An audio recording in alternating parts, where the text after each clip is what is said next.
قل إنما حرم ربي الفواحش ما ظهر منها وما بطن والإثم والبغي بغير الحق وأن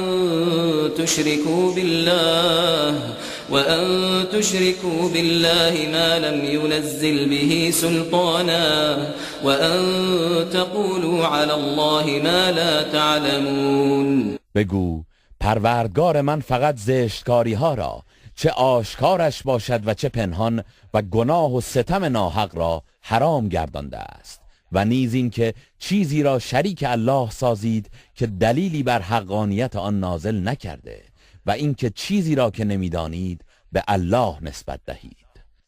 ولكل أمة أجل فإذا جاء أجلهم لا يستأخرون ساعة ولا يستقدمون. و برای هر امتی زمان و مدت معینی است، پس هنگامی که اجلشان فرا رسد نه لحظه ای از آن تأخیر کنند و نه بر آن پیشی گیرند.